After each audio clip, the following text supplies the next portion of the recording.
Okay, so let's begin with our first panelist, Nelson. Can you give us a brief overview of yourself and your role with the organization? Sure thing. Thanks for the introduction, Catherine. I'm Nelson Furtado. I'm a business psychologist with the chemistry group. So good morning, afternoon, or evening, everyone. Evening for me here in the UK, which might not be obvious from my accent. As a business psychologist, my job at chemistry is ultimately to use psychology and data to better understand people's behavior at work. And ultimately, by understanding behavior, understanding how to improve performance and satisfaction at work. So what I'd like to do with you all today is walk through some of the data that we've collected on people working from home over the last few months to better understand what opportunities there are to enable teams and individuals to work brilliantly under the current circumstances. So I'm going to go ahead and share my screen. I think the two most common phrases of Zoom life have been, "You're on mute," or "Can you see my screen?" So in this case, I'll take the latter. Can you all see my screen? Yes. Yes, and you're not on mute. Thanks, Laura. All right, I've been told I have 5 minutes to go through these, which has never been a great recommendation for me. So Andrew, I'll try to get through in 7 or 8. So to begin with, just a bit of background on what we're looking at in the data I'll show here. Like many organizations in the field and frankly companies all over the world trying to understand what's happening with people having to overnight begin working from home as early as March in the UK. We wanted to see what people were experiencing while they're working from home, how it differed from, or if it differed from what the literature had shown over 2 to 3 decades of understanding how people are working from remote locations or telecommuting. And ultimately, if there were things that we could take away about how different people were responding and how different adaptations could help them better or more effectively work from home. So in the survey that we administered, we put in questions about a number of factors, including their experience working from home so far, their work-life balance, how they were supported by their organization and their team, and how performance was considered while they were working from home. And we also administered our proprietary personality questionnaire so that we could understand how some of these factors related to the intrinsic traits of individuals working from home. We administered the survey to a sample of more than 500 professionals in the UK over the period of June 2020, which was an interesting time for us to look at how people were responding to working from home here in the UK, given that they'd been in the situation for about 3 months. So it wasn't pure gut feel initial reaction and perhaps hopefully getting past some of the initial panic around uncertainty with the COVID-19 situation. But at the time in the UK, it was also a good moment for self-reflection because we were starting to hear direction from the government that gradually the economy would reopen. I think it was towards the end of June that it was announced that in July, gyms, pubs, barbershops would reopen. And now that we're in lockdown again, as of today, I'm regretting not having gotten a haircut while I could. But in our survey, we had a sample covering a pretty good gender split. We had about half of our respondents who had children or who were married. We covered a range of industries, including professional services, education, finance, manufacturing, and we covered a broad range of seniority levels in individuals' roles, from associates to executives and directors. So in many ways, quite a representative sample. And importantly, we're also able to get a view of a sample split between people who had been working from home previously and those who had never been required to work from home prior to March 2020. So going into some of the findings, there's a lot of there are a lot of questions on screen here. I won't go through all of them. And as might have been mentioned at the top of the call, we'll share these after the webinar. So don't worry if I don't cover everything. But to start with, we asked people ultimately how they were feeling about working from home a few months in. And looking at the results, they tended to be pretty positive, and maybe a bit more positive than we might have even expected. Looking at these charts, the yellow bars are, or the yellow parts of the bar, the proportion of people who agree with each statement. Gray is neither, and black is disagreed. So where we saw the least agreement or most disagreement was in response to the question about whether individuals' online or remote interactions have been more productive than their face-to-face interactions. So there was still an element of adaptation where people didn't quite feel that what they were doing over Zoom or Teams or Hangouts was quite the same as what they're doing in the office. And still nearly half of people agree that there are concerns about distraction when working from home. Now, the distraction one is interesting. If I go towards the bottom of the screen, more than 75% of people agree with the statement that working from home allows them to avoid time-wasting office distractions. So it's clear that the things that might distract you at home might feel different from the things that might distract you in the office, and your response to them might differ accordingly.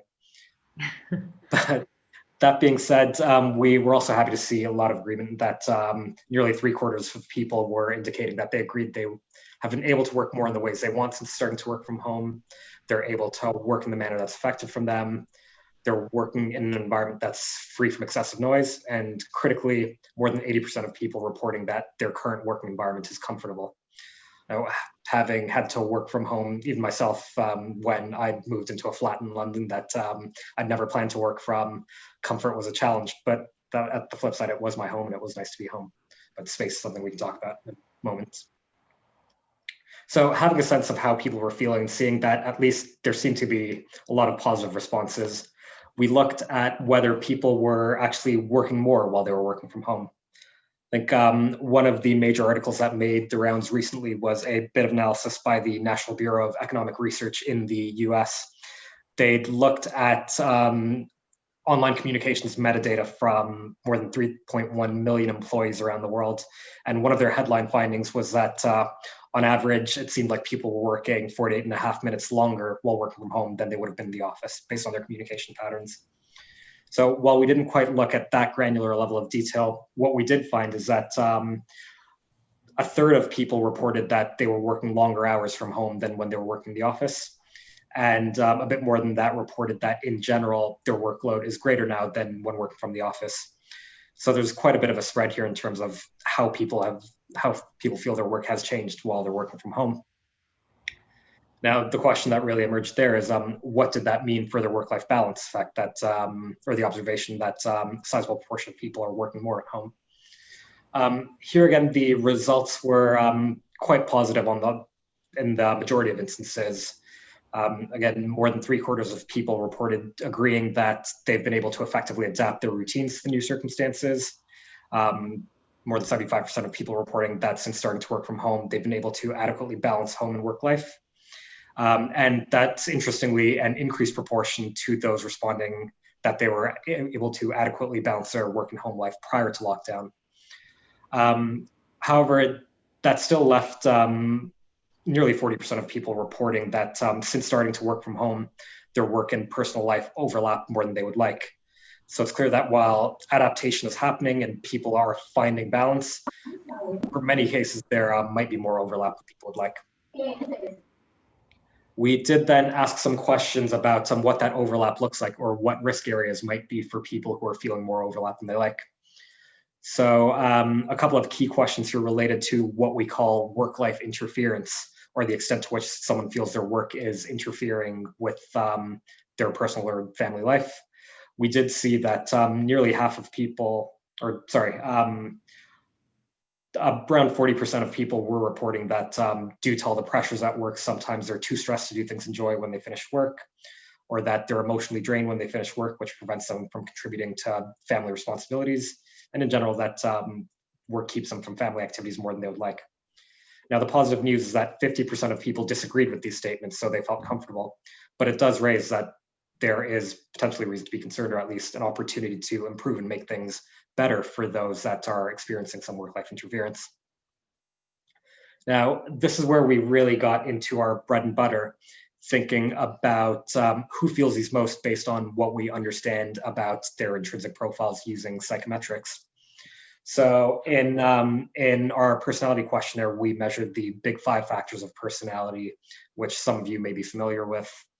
And we looked at how these factors related to some of the key impacts of working from home that we were seeing for our sample. Interestingly, we found that conscientiousness, the extent to people are achievements driving and structured, and emotional stability, the extent to which they're resilient to stress and maintain positive attitude, had positive effects on some of their adaptation to working from home. So these individuals saw less work-life interference, better work-life balance, and less role ambiguity. So they felt like they were clearer on what they were expected to do and how they would carry that out working from home. When it came to openness to experience, which is the extent to which people are open to engaging with different ideas, trying new things, working differently, not surprisingly, people who see themselves as open to experience are likely to be more receptive to change. And we saw in our analysis and modeling that they were more likely to be those that reported they adapted better to working from home than those that didn't. And they were also more likely to perceive themselves as effective at working from home. And now, perhaps intuitively, when we looked at extroversion, we saw that people who perceive themselves as more extroverted found that they might have struggled a bit more in the sense that they perceived their team as less effective than working in the office. They weren't adapting as effectively, and they felt more role ambiguity, perhaps because in their office-based day-to-day relations, they had clarity on how they were working with their team and greater ability to communicate with their team. So that leads to the last point I'll make before we turn over to the rest of the panel to really see what this looks like in practice.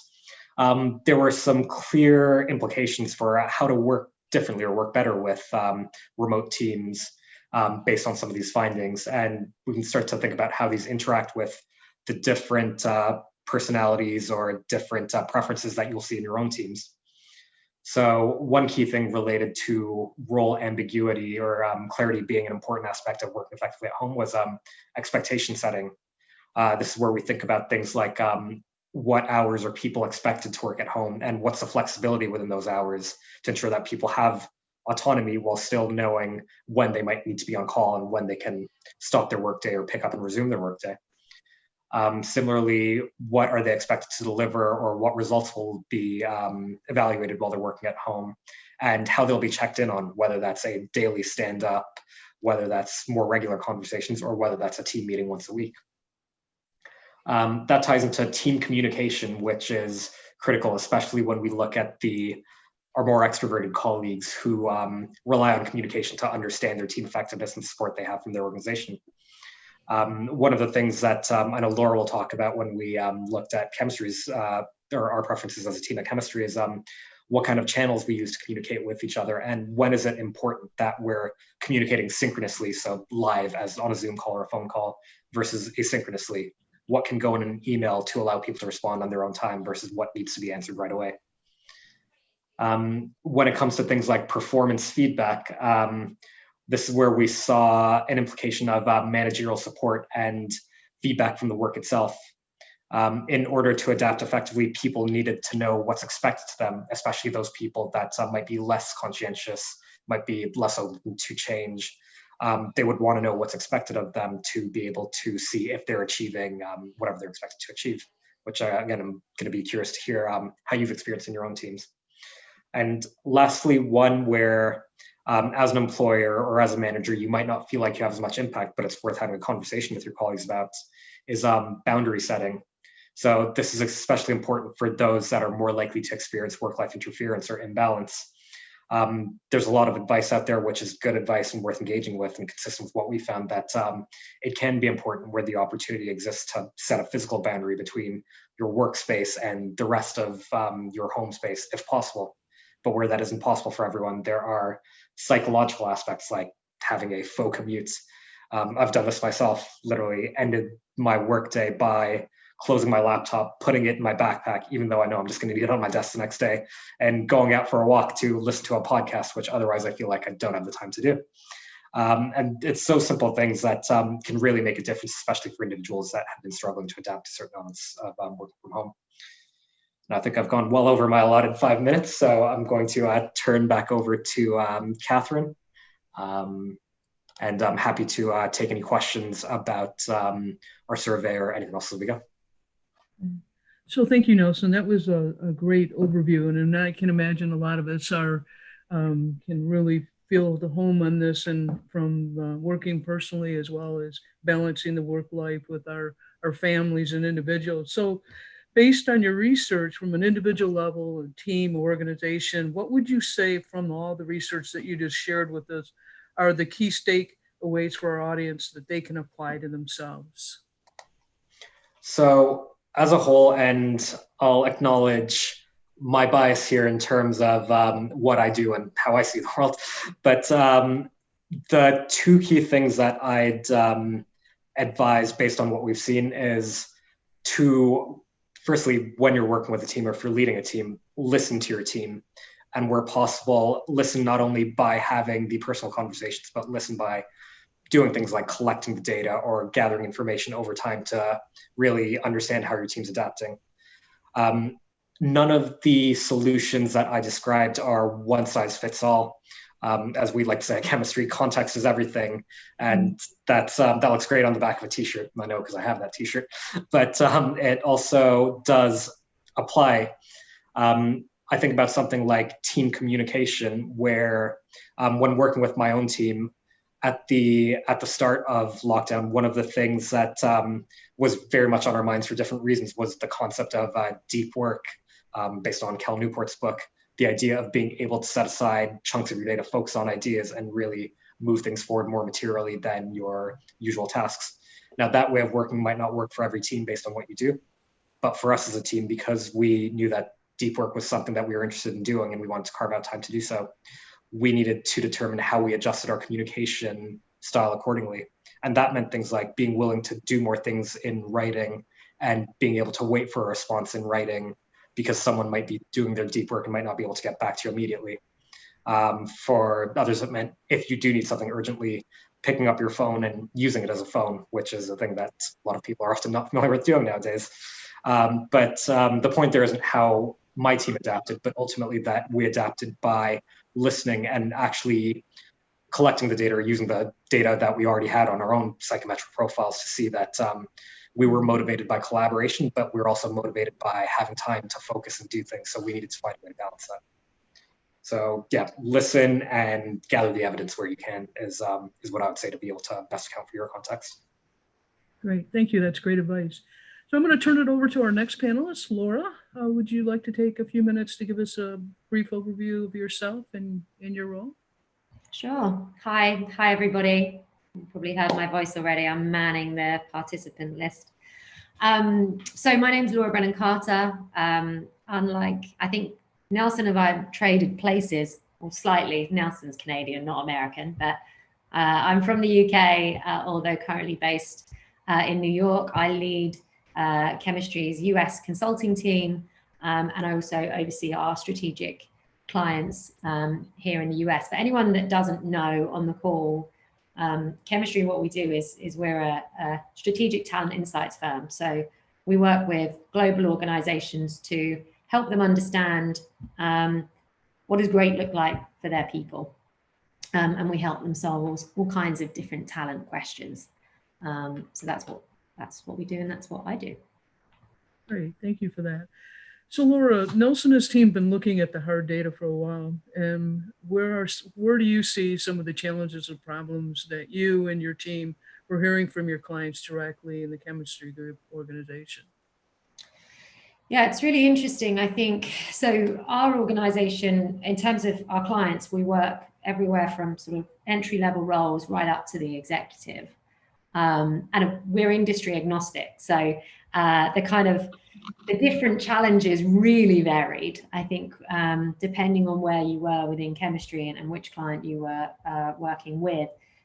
Each had their own unique examples. But what I do think, one of the real major key themes we were finding is that leadership has been really brought to the forefront of the talent conversation, and particularly the remote working conversation over the last couple of months. And the reason for that is that what we're hearing and what we know is that in times of true uncertainty and change, the leadership behavior gets completely magnified, right? Everybody is watching you.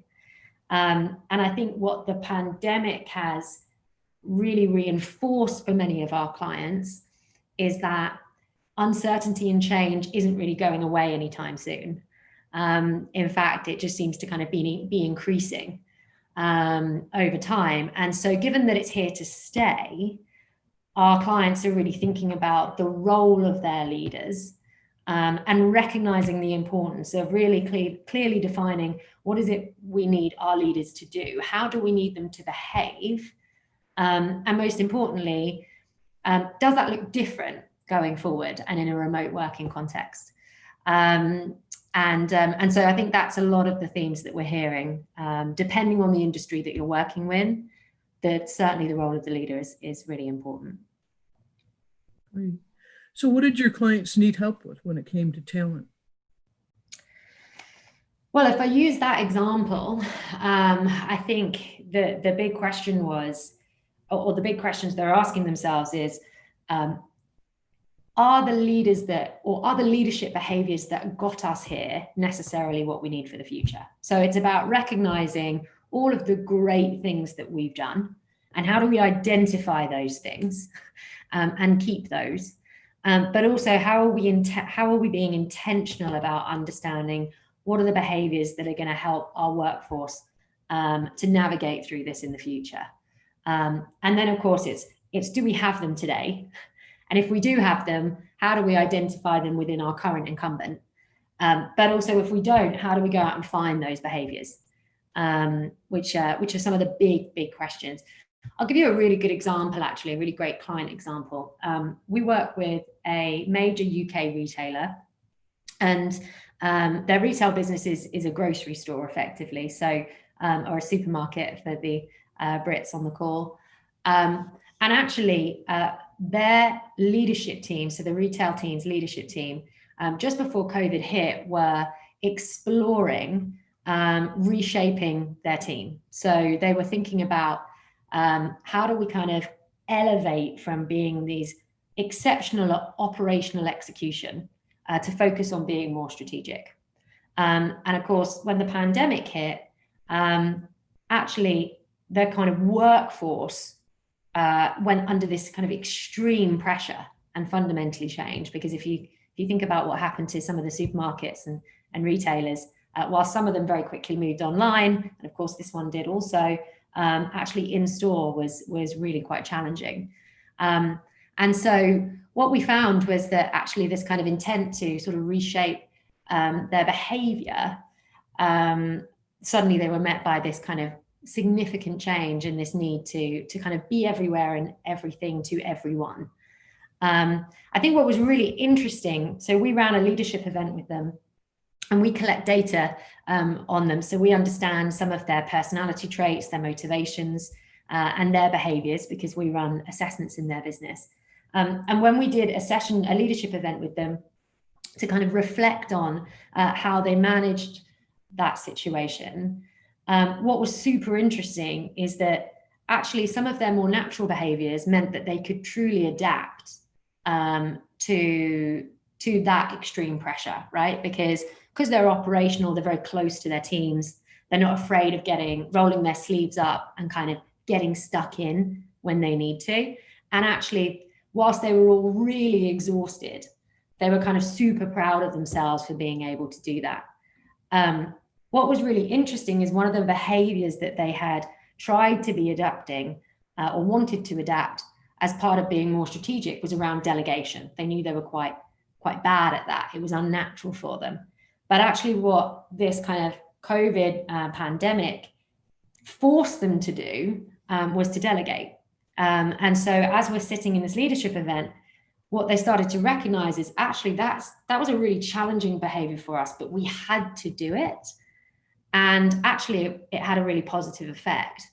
And so now the question they're asking themselves is, how do we sustain that? Now the pressure's kind of alleviated. How do we sustain that?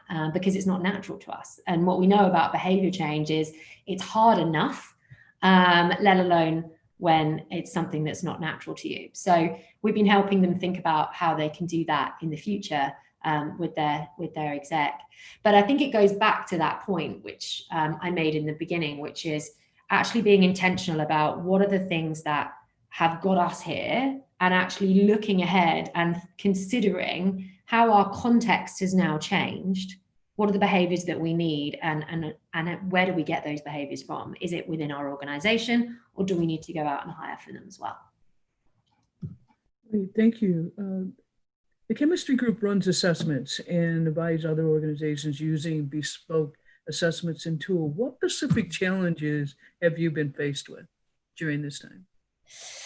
Internally, for our own team, yeah, we do. We like to drink our own champagne, or in some instances, I should probably say beer, shouldn't I, Nelson? So yeah, I mean, the great thing about chemistry is we absolutely do have a lot of data on our people. So we really understand the personality, motivational traits, behaviors that exist within our organization. And we have quite a unique culture. It's very clearly defined. So I think what was interesting is when the pandemic hit. So actually, sorry, the other thing I'll say is we're also all really used to working from home. But I think the big insight was that what we didn't do initially was design for remote working. So we're all super adaptable to working from home because we do that all the time. We're consultants. We're, sometimes in the office, sometimes on a client site, sometimes at home. But actually, we're not used to always working at home. And what we recognized quite quickly was we need to intentionally design for this remote working context moving forward. And to Nelson's point earlier, what we know about ourselves is we're high on collaboration. So everyone at chemistry they're energized by being able to collaborate. There is nothing that makes us happier than getting in a room together and solving client problems using sticky notes and writing on walls and challenging each other. That's just our culture. That's what we do. And so suddenly trying to take that and put that on Zoom, we started to find was quite challenging. So what we did was we said, okay, who in the organization does this? Who collaborates really well, but doesn't do it in person? And of course, we went to tech, product, the guys that prefer to be behind the screen rather than in the room. And actually, they've adopted agile ways of working. So we said to them, actually help us think about how we can do this. And one tool that has been fundamental in helping us to do it is a tool called Miro, M-I-R-O. It's an online collaboration tool. So it's basically like a giant wall. You can put sticky notes on, you can draw, you can write, everybody can go in at the same time. And it's like one big whiteboard. And interestingly, just introducing that tool, we started using it to begin with to brainstorm, but now we use it for planning. The teams go in there to take notes. And all of a sudden, like some of those behaviors have really we've embedded it into our organization. So I think, the main answer to that is how we responded was we looked at the data and said, actually, what are the things that really drive our people? How do we make sure our people can stay productive? And who's doing that already? And let's replicate some of those behaviors. Right.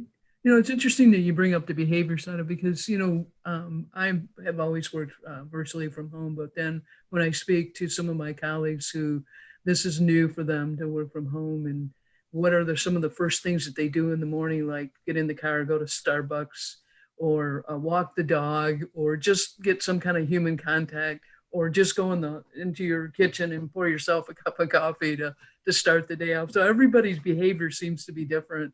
So you make a very good point. So let's move over to the next panelist. Meg, can you take a few minutes to introduce yourself and share with everybody your role with the organization? Sure, thanks, Catherine. Hi, everybody. I'm Meg Cortezi. I'm the Vice President of Employee Experience at TEKsystems.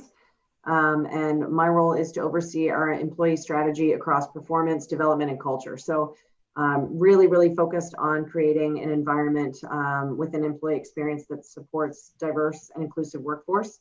I've been with Tech for over 23 years, and much of that time has been spent in the field supporting our customers, as well as supporting our sales strategy. And in January of this year, I shifted my focus internally to support our folks and our people strategy in this role in employee experience. So it's certainly an interesting year to make that shift. So I'm based out of Northern Virginia and just outside of Washington, D.C. in the United States. So for those of you who aren't familiar with TEKsystems, we are a provider of full stack technology services, talent services, and real world application. We have over 6,000 clients, including 80% of the Fortune 500 across North America, Europe, and Asia. So that's a little bit about me and a little bit about tech. Great. Well, Meg, you've heard from Laura a little bit about the chemistry group and their culture and how they have adapted. How does this match your experience at TEKsystems? Yeah, it's really interesting when you think about, how leaders need to behave. We've thought a lot about that and just the need to be intentional and having the courage to be bold. And I think we've all felt this over the past however many months it's been now, is, not getting back to something. There is not going to be getting back to normal. I think we're going to be changed in many ways for the good forever. So I think, a lot of it, for us within leadership has been, really making sure that our leaders are very, very intentional in their actions. Communication was very, very heavy. Many of the things that Nelson brought up as well are really, really critical. So, I think for us, a lot of our leaders are really excelling in creating venues for our teams to still get together. And we have a number of folks that are still coming into some of our physical locations, albeit very small cohorts of people during shortened periods of time. But they are coming in and they're getting some of that in-person coaching and development. And, one of the things that we've stressed all along is that we're not looking for our folks to come into our offices if they choose to do so, because it is voluntary. We're not asking our folks to come in and really do tasks that they can do at home from their home office or dining room table or coffee table, wherever it may be. We're really wanting them to come in and have unique experiences where they can be getting the coaching and development that they want. They can get, that kind of that boost of the camaraderie. They can have conversations around vision that, they're doing some of those things. So, similar to, what Laura was talking about around culture, relationships for us have been at the foundation of our culture for more than 30 years. And we have, always valued that, that in-person time with employees. So, the things that we've really needed to do is really try to recreate some of those in-person meetings and again, be very, very purposeful and intentional with time and making to do those things. So culturally at TEKsystems, how would you say was the biggest challenges and how have you met them? Or have you met them? Yeah, it's ongoing, right? I think through a process like this or a situation like this, again, relationships being the foundation of everything that we do, it's been really important for us to stay true to our culture and to our values. And, things like that collaboration and the brainstorming and working together, are the things that, like Laura mentioned, using some of those other tools. And I know in the chat box, Mentimeter is another thing that people have been using. So, finding those tools, being able to, certainly leverage those things that have really been important. What we've also found, Catherine, is that, since employees are coming into each other's homes in a way that they didn't before, that's really allowed for some connection that people wouldn't necessarily have made. The door to my office is shut, but at any given minute, my 7-month-old puppy may run in here and, jump on the side of my chair and people kind of get a glimpse into what's going on in my world. And that certainly wouldn't have happened in the office. So, I think there's been some opportunities for us to connect as maybe, parents who are struggling, balancing work life, a lot of what Nelson mentioned earlier, kind of that bleeding, time of, making sure that we do set those boundaries and that we do have the time for ourselves and for our family that is not related to work. So, the one other thing that I would mention is we launched a kind of a podcast series called Conversations That Matter. We did this, I want to say in July of this year, and really a lot of it was built foundationally from examining our inclusion and diversity journey and discussing how we can really continue to progress forward in keeping things like, some of the challenges that we're facing with social unrest and just the challenges that we're having in the United States and have been having for a while now, but certainly they've come to the forefront more so in this pandemic. And, really creating space for people to have some of those conversations and share feelings of really how they're doing, because there's a lot of feeling of isolation and people feeling alone. So, leveraging our employee resource groups and our employee networks has been extremely valuable for our folks. And being able to really feel that sense of community, even though they're, sitting in their houses. So you've heard from Nelson about the virtual versus the line of sight of assessments. How has this been both for you and your team, but also in your organization?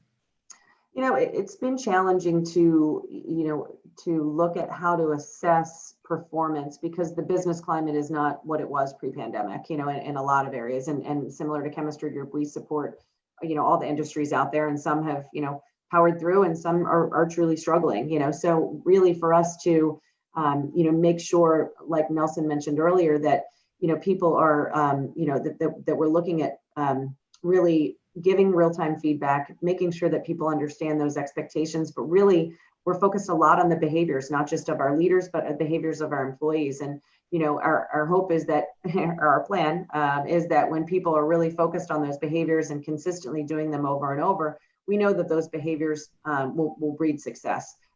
So that when, business does continue to turn around, and it's really come back for us in a great way over the last couple of months, and we expect it to continue to do so.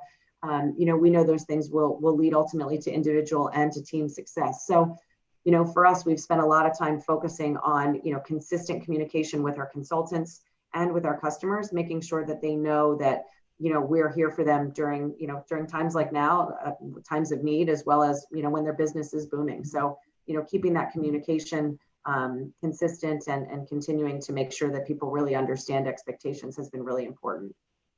In an organization the size of TEKsystems, how are you and your team dealing with the issues across the employee journey?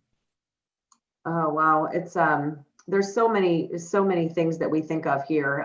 We look at the employee journey from the moment we, engage with somebody and we attempt to and hopefully successfully attract them to our organization, and they move through onboarding and training and career pathing, retention, and then at whatever point, potentially they transition out of our organization. So, we are really focused on making sure that all of those interactions that our employees have, either with our people or with our technology or just our company overall, are very positive. So, specifically when you think about, for an example, we'll talk about just the virtual onboarding experience. We recognize the need for, improvements in things like pre-boarding, things like, consistent communication, a welcome email before somebody even shows up, making sure that people have access to company materials in advance, so they're not just feeling like, they get onboarded and then they're home just looking at modules and, going and looking at webinars and just spending the time on the computer, but really, getting interaction with other people, making virtual introductions to folks and those kinds of things. So, we really have spent a lot of time, investing in ensuring that ramp up time is really successful, because it not only helps folks get more productive quicker, but it does help them just gain confidence and just allows for them to feel great being part of a high performance remote culture. So, again, those are the things that we've really focused a lot on, and just ensuring, again, those little touches that we used to be able to take for granted, walking by someone, checking in with them. We've really had to be a lot more purposeful in those interactions. Yeah, that's a really great tip. So last, what advice would you share to help people in similar roles as yourself? Again, I mentioned it a little bit earlier, but, I think the less people are focused on getting back to the way things were, and they're focused on really driving towards something new, I think that's great. Most of our leaders, again, need to be bold, and they need to be courageous, and not to be afraid to really change course. A lot of what we need to be doing a better job of, we've realized this at TEKsystems as an organization. We've been working across our business units very significantly to talk about a transformation that we're going through as an organization, and just the need for collaboration and the need for engagement, and not necessarily trying to slow down, but just really trying to look at, who is the best person or who is the best part of the organization to really lean in and to drive some of those efforts. And it goes back to the delegation that Laura mentioned earlier, but certainly making sure that you're using the strengths of everyone around you, and really, again, being super collaborative, and again, not being afraid of that change. Right. So I'm going to go ahead and turn it over to you, Laura. I think we have some questions that people would like to ask the panelists. Well, I was going to say to people, I don't think we've got any yet, but do we want to, if people do want to ask questions, either post them in the chat, or I think we do have still fairly big crowds, so it might be easier for people to start posting them on the chat. But in the meantime, I actually have a question for Meg. and I'm sure they'll, as these ones come through. But I was just going to ask you, Meg, I know that you actually started this role. Meg took on the role of employee experience about a month before the whole employee experience changed. Like, how did you cope with that? And do you have any, I guess, learnings that you've taken from that you could share with some of the guys on the call? Yeah, I certainly don't think that I'm doing the job that I was hired to do in a number of ways. The strategy we set forth in January took a hard left turn in at the end of February, March. It's interesting because overseeing professional development, talent acquisition, human resources, and inclusion and diversity, those are all of those areas were really tested this year. The way that we went out and attracted talent. The way that we brought people into our organization and got them the coaching that they needed, the way that we supported our diverse and underrepresented groups through some social unrest. So, what I would say is, the need for being very agile and being able to pivot pretty quickly was really critical. And I think the thing that probably saved us was really people feeling confident and feeling, comfortable to take some bold steps and to throw out, innovation and new ideas of how to do things. And we tried to create an environment where that was safe. And the reality was nobody had been through this before. There's no company out there that can say, well, we know how to solve this problem and we know how to do it the right way. So I think that was a benefit to all of us because we could kind of, try some things and, fail forward, fail fast and kind of go back to the drawing board. But we really felt like we were able to see people really come forward with really innovative strategies and creativity that was really great. So, from that standpoint, again, I think collaborating across the organization and putting people in spots where they can succeed and they can feel comfortable knowing that, they don't have to have all the answers, but we need to start trying some things was really helpful for us. Awesome. I actually have a question for the panelists. So based on all the information that we've heard today, do you think the role of the leader, however defined, has become more or less important? I'll step in real quick. I think it's more important than ever. And I don't think that, I think anybody can be a leader. I think that, I think oftentimes people wait to get indoctrinated or wait to get a particular title. And, our environment at TEKsystems is, be great at something, be known for it, be known for what you're great for or great at, and step up and lead, whether that's leading your peers or leading a group of folks or just being a leader in that space. So, I would say, again, the more that our leaders can be really self-aware as to what their strengths are, what their gaps are, where they may need some help and who they can go to get better in some of those areas, but then also, again, just being bold and courageous and being really intentional. And, I think all of our leaders have had to lead more so this year with a level of empathy that maybe wasn't as comfortable for them in years past. And I think people have grown a lot this year. So I would say that the role of the leader or everybody in leading it has been more important, in my opinion. I completely agree. And actually, I think my sort of response to this question ties also quite neatly into Fiona's question on the chat. Because I think the role of the leader is super important. And I think the way in which you can demonstrate leadership is about being self-aware and it's about asking for feedback. And Fiona's question was, how can you help more junior staff to ensure they're learning from more senior staff now they can't sit together? And for me, I think that's about feedback and making sure you're providing feedback. But I think often people can find providing feedback either daunting to leaders or to people that are more senior to them. And so I think it's really important that how you ensure more junior staff ensure they're learning is that you're asking them for feedback also, because then it feels two-way. So I think it's about making time for those people, but then actually asking them for feedback and asking how you can make their lives easier or how you can help them to be more productive. And then in turn, that creates it makes it a two-way conversation and gives them the space to be able to ask that of you as well. I don't know if anyone else on the panel's got a view on that, Nelson. Yeah, I was just going to add to that. Reflecting on a lot of what's been put out there during the situation, a lot of the advice to leaders, a lot of it is about how leaders manage their teams, and in particular, how do you get a view of what your team is doing? I'd almost flip that to Laura's point. How do you give your team a view of what you're doing as a leader, to give them the chance to learn from it, to be aware that you are doing something, you're not just holed up at home trying to monitor their time. And that becomes that opportunity to give and receive feedback, and to enable, even as a senior staff member, being a leader that someone can learn from by having the chance to question your tacit knowledge, the things that you know and feel natural to you that that you can't teach someone unless they have the opportunity to observe you and ask questions about what you're doing.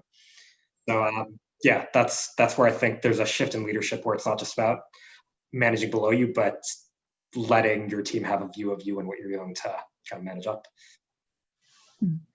So what would you say are the three things, and again, this is being addressed to the panelists, that an organization can do to support the leaders in this new role for their teams and culture?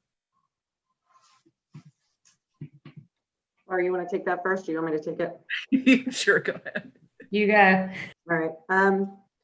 You know, I think as much as we've talked a lot about communication being really important, I think listening is extremely important. You know, as I briefly mentioned, I think that level of empathy, meeting people where they are, and being able to really understand what they're going through, because we do have that blend of work and life right now more than we ever have.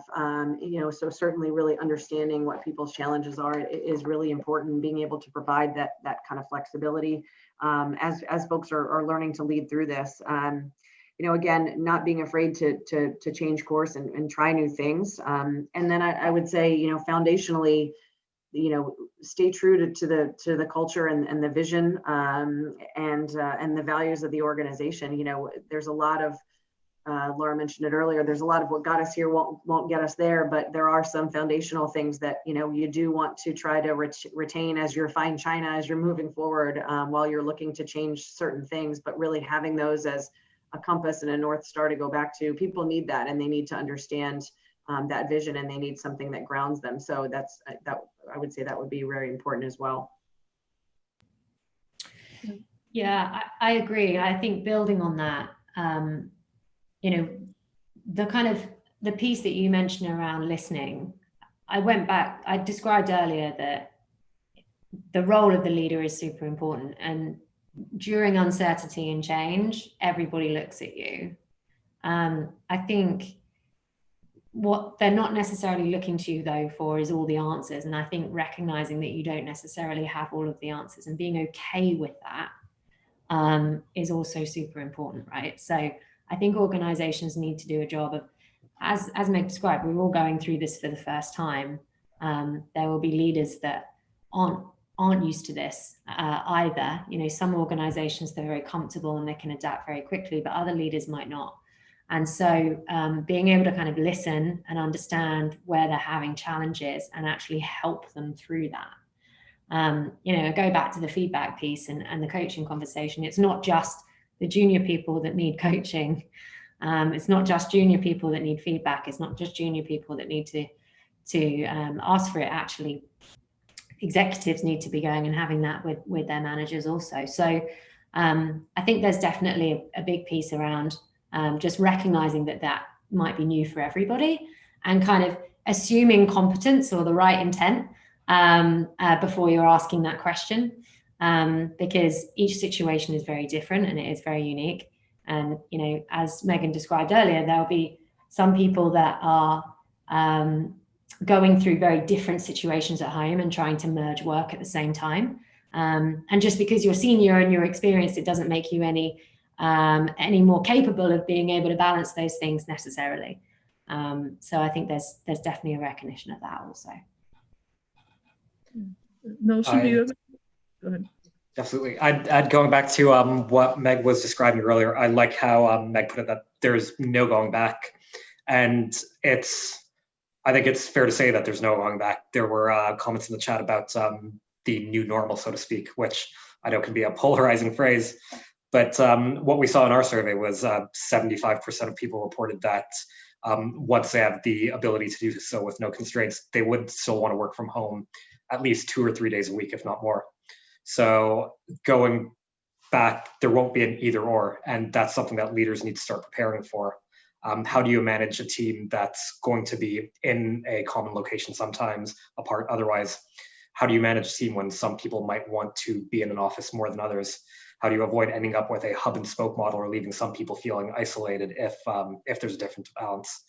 Not necessarily an easy question to answer, but I think one that, as both Laura and Meg have pointed out, you can get a better view of if you listen to your people, understand what works for them, and I really liked Meg's turn of phrase, keep the fine china, see what people liked and how you can maintain that aspect of your environment as a remote hybrid or in-office team going forward.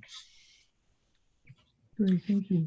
Brian asked us a question around, which we might have answered to some extent, I think, with that last question, but asked us a question of what challenges do you envision will arise in building trust in teams and relational growth in work relationships? Who wants to take that one? I'll jump in first, just a couple of things, because I think we've touched a little bit on it, but I think, when I think about building trust, it's over a long period of time.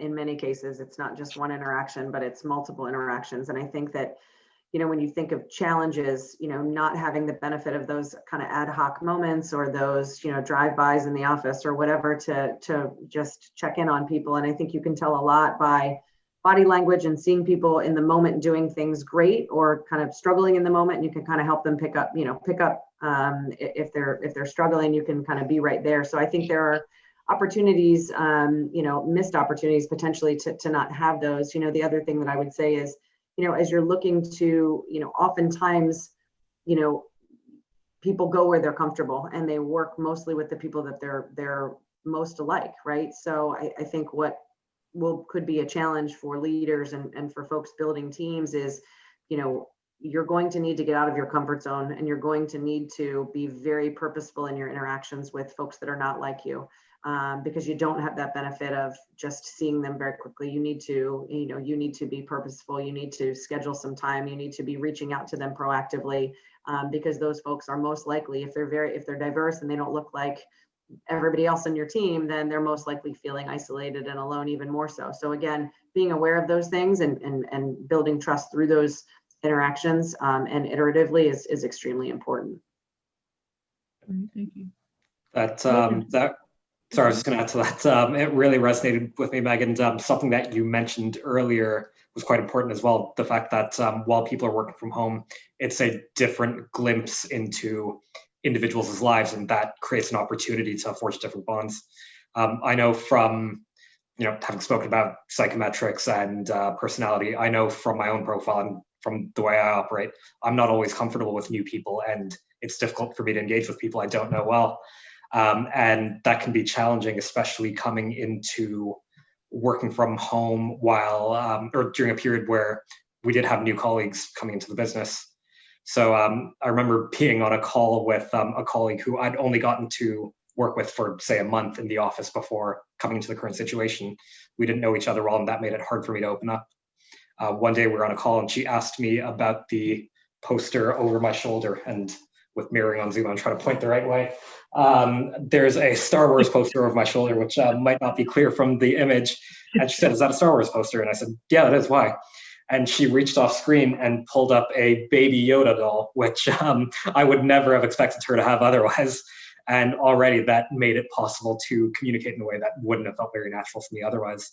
And those little things can make that difference. But again, everyone will have a different comfort level in opening up in that way. Great. I think we've got time for one last question, and Fiona has posted one to the group. So let's make sure we answer it. So Fiona says, in an organization traditionally designed for working in the office, does there now need to be equal emphasis on designing for home working? And that includes technology, well-being, even furniture. And what's the panel's perspective on that? I think it is important, similar to, Nelson talking about putting the laptop in the bag at the end of the day and, still, even though he's not going anywhere, still kind of going into that routine and having that separation. I do think that's important. The well-being side is, I think, extremely important. I think you've got a number of specifically parents or caregivers for folks that are potentially, health compromised, that are really burning the candle at both ends and struggling to kind of keep it all together. So, I think that well-being and having that separation, whether it's, taking the time to block off, time in between your meetings. I mean, it's easy to go. I think Nelson and I were back to back this morning before this, and it's easy to go from one thing right to the other and not even stand up. I mean, my Apple Watch one day, I think at like 4 o'clock, told me I'd stood up 3 times. So I think there's a you have to really fit it into your day in a way that you didn't. You've got to get outside and get some air, or you've got to go walk the dog or do something. And I think people again they're take a call from walking around your neighborhood or do something different. I think it's extremely important, and you've got to be really, really purposeful and intentional, because if you don't, it won't get done. Right. Well, I think that concludes our webinar today. I want to thank everybody for joining and participating with any questions that you have.